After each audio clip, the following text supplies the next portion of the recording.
बिस्मिल्लाहिर्रहमानिर्रहीम। अस्सलाम वालेकुम viewers, welcome to my channel easy food cooking secret. तो कैसे हैं आप सब? उम्मीद करती हूँ सब खैरियत से होंगे। तो आज हम बनाएंगे super soft, tasty, delicious, easy गाजर का कराची हलवा। बहुत ही टेस्टी बनता है और नहायत ही आसान रेसिपी है। आपने रेसिपी को बिना स्किप किए एंड तक देखना है। चैनल पर नहीं तो सब्सक्राइब ज़रूर कर लें। सिर्फ 3 से 4 इंग्रेडिएंट से ये बहुत ही टेस्टी गाजर का हलवा बनकर तैयार होता है। आपने रेसिपी को ट्राई ज़रूर करना है। तो बिस्मिल्लाहिर्रहमानिर्रहीम। सबसे पहले यहाँ पर मैंने ली है गाजर। गाजर मैंने ली है 3 अदद दरमियाने साइज़ की, तकरीबन ये वज़न में 300 ग्राम होगी। इसे मैंने ऊपर और नीचे से कट करके अच्छे से छील लिया है और अब मैंने इसकी यहाँ पर कटिंग कर ली है। सारी गाजरों को हमने रफली कट कर लेना है मोटा मोटा। और यहाँ पर एक ग्राइंडर जार लेंगे, इसमें ये गाजरें शामिल कर देंगे कटी हुई, साथ ही इसमें शामिल कर देंगे हाफ कप पानी का और इसे फाइन ग्राइंड कर लेंगे। तो यहाँ पर गाजरों का पेस्ट बनकर तैयार हो चुका है। अब एक बाउल लेंगे, एक स्ट्रेनर लेंगे और इसे अच्छे तरीके से छान लेंगे। गाजरों का हमें जूस चाहिए है और ऊपर जो पल्प आएगा इसे हम डिस्कार्ड कर लेंगे। अच्छे तरीके से आपने दबा दबा कर इसका जूस निकाल लेना है। तो ये गाजरों का जूस हमारे पास रेडी हो चुका है। अब हमने इसे सबसे पहले नाप लेना है। तो यहाँ पर इसको हम नाप लेंगे। तो ये गाजर का जूस तकरीबन 1 एंड 1/4 कप, यानी कि 1 और 1/4 कप का ये गाजर का जूस रेडी हुआ है। अब हम इसमें शामिल करेंगे कॉर्नफ्लोर। कॉर्नफ्लोर मैंने यहाँ पर लिया है हाफ कप।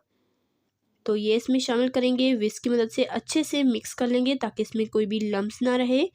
और उसके बाद हम इसकी कुकिंग की तरफ चलते हैं। तो बिस्मिल्लाहिर्रहमानिर्रहीम। यहाँ पर एक वॉक लेंगे, इसमें शामिल करेंगे चीनी। चीनी यहाँ पर मैंने ली है 1 एंड 1/4 कप। जितना गाजर का जूस होगा उतनी ही हम इसमें चीनी इस्तेमाल करेंगे। और पानी मैंने लिया है पौना कप, यानी कि 3/4 कप। जितनी चीनी होगी उसका आधा हमने पानी लेना है। अब इसे अच्छे से पकाएंगे जब तक कि चीनी इसमें मेल्ट नहीं हो जाती। तो यहाँ पर आप देख सकते हैं चीनी अच्छे तरीके से पानी में मेल्ट हो चुकी है। अब इस स्टेज पर हम इसमें शामिल कर देंगे गाजर का जूस वाला जो हमने मिक्सचर रेडी किया था, जिसमें कॉर्नफ्लोर हमने डाला था। ये इसमें शामिल कर देंगे। फ्लेम को कर देना है हमने मीडियम, और मीडियम फ्लेम पर मुसलसल चम्मच चलाते हुए इसे पकाते जाएंगे ताकि इसमें लम्स बिल्कुल भी ना बने। ये बिल्कुल स्मूथ सा हमारे पास रेडी होकर आए। तो जैसे जैसे ये पकना शुरू होगा, ये नीचे लगना शुरू होगा और इस तरह की इसकी कंडीशन होती जाएगी। तो आपने इस स्टेज पर फ्लेम को बिल्कुल लो कर लेना है और बिल्कुल लो फ्लेम पर आपने इसे पकाते रहना है, वरना आपसे ये हैंडल करना मुश्किल हो जाएगा और इसमें लम्स आ जाएंगे। तो इसे मैंने तकरीबन 4 से 5 मिनट के लिए पकाया है बिल्कुल लो फ्लेम पर। और यहाँ पर आप देख सकते हैं बिल्कुल ये स्मूथ सा मिक्सचर रेडी हो चुका है, इसमें लम्स बिल्कुल भी नहीं है। इस स्टेज पर फ्लेम को कर देंगे मीडियम और ये सारा हलवा मीडियम फ्लेम पर पकेगा। मज़ीद इसे 2 से 3 मिनट हुए हैं। अब इसमें शामिल करेंगे ऑरेंज फूड कलर, 2 से 3 कतरे। हस्ब ज़रूरत आप ले सकते हैं ताकि इसकी लुक अच्छी आए। तो इसे देखें आप, इस तरह की कंडीशन हो चुकी है, अच्छे से ये गाढ़ा हो चुका है। इस स्टेज पर हम इसमें शामिल करेंगे देसी घी, 1 खाने का चम्मच। तो ये 1 चम्मच इसमें शामिल करेंगे। इसे 2 से 3 मिनट पकाएंगे। 2 से 3 मिनट के बाद दोबारा से मैंने 1 चम्मच घी का और शामिल किया है। मज़ीद इसे 2 से 3 मिनट के लिए पकाएंगे और उसके बाद दोबारा से मैं इसमें 1 चम्मच घी का और शामिल करूँगी। टोटल मैंने इसमें 4 खाने के चम्मच घी का इस्तेमाल किया है और 1 चम्मच घी का डाल के इसे 3-4 मिनट पकाया है। दोबारा घी डाला है और दोबारा 3-4 मिनट पकाया है। इसी तरह से इसे पकाते रहेंगे। घी से एक तो हलवे की भुनाई बहुत अच्छी होगी और ऊपर से ये अच्छे से फूलेगा और शाइनी बनकर तैयार होगा। तो घी को आपने इस तरह से वक्फे वक्फे से डालते हुए इसे अच्छे से पकाते रहना है।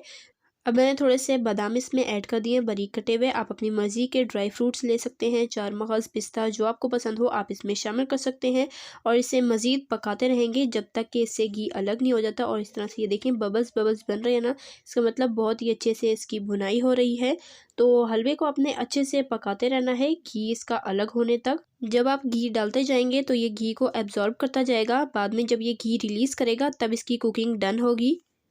तो अब आप हलवे को देख सकते हैं बिल्कुल स्टिकी हो चुका है और ये पैन पे बिल्कुल भी नहीं चिपक रहा, पैन को ये छोड़ रहा है। तो ये अच्छे से पक चुका है। और यहाँ पर आप देख सकते हैं घी भी इसका अलहदा हो चुका है। बहुत ही परफेक्ट सा ये हलवा तैयार हो चुका है। अब यहाँ पर मोल्ड को ऑयल से या घी से अच्छे तरीके से ग्रीस करेंगे हर तरफ से और इस हलवे को हम इसमें शामिल कर देंगे। तो ये हलवा बहुत ही ज़्यादा टेस्टी बनकर तैयार होता है। तो यहाँ पर मुझे ये मोल्ड परफेक्ट नहीं लग रहा था, लुक अच्छी नहीं आती, इस वजह से मैंने मोल्ड चेंज कर लिया। तो दूसरे मोल्ड को लेंगे, इसे भी ऑयल से अच्छे तरीके से ग्रीस कर लेंगे चारों तरफ से और ये गर्मा गर्म ही हमने इसमें डाल के अच्छे तरीके से सेट कर लेना है। और इसे सेट होने के लिए काउंटर पर ही 1 घंटा छोड़ देंगे जब तक ये अच्छे से सेट नहीं हो जाता। तो यहाँ पर 1 घंटा गुजर चुका है, ये अच्छे तरीके से सेट हो चुका है। अब इसे डीमोल्ड कर लेंगे, बहुत ही ईजिली ये डीमोल्ड हो जाएगा। इस स्पैचुले से आपने इसकी साइड्स अलग कर लेनी है और यहाँ पर इसे कटिंग बोर्ड पर निकाल लेंगे, इसकी कटिंग करेंगे। ये देखिए बिल्कुल परफेक्ट सा ये गाजर का कराची हलवा बनकर तैयार हो चुका है। बहुत ही टेस्टी, सुपर सॉफ्ट, डिलीशियस ये हलवा तैयार होता है। इसमें गाजर का जूस डाला है तो गाजर का भी फ्लेवर आएगा, बहुत ही टेस्टी बनता है। आपने रेसिपी को ट्राई ज़रूर करना है। चैनल पे नहीं तो सब्सक्राइब ज़रूर कर लें। ऊपर से आप बादाम पिस्ते से गार्निश कर सकते हैं, लुक बहुत अच्छी आती है, बहुत ही टेस्टफुल लगता है। तो बहुत ही डिफरेंट और यूनिक सा ये गाजर का हलवा बनकर तैयार हुआ है। बहुत ईजी है, कम इंग्रेडिएंट में झटपट तैयार हो जाता है। रेसिपी को ट्राई कीजिएगा, कमेंट में फीडबैक दीजिएगा। इंशाल्लाह फिर मिलेंगे नेक्स्ट रेसिपी में। अल्लाह हाफिज़।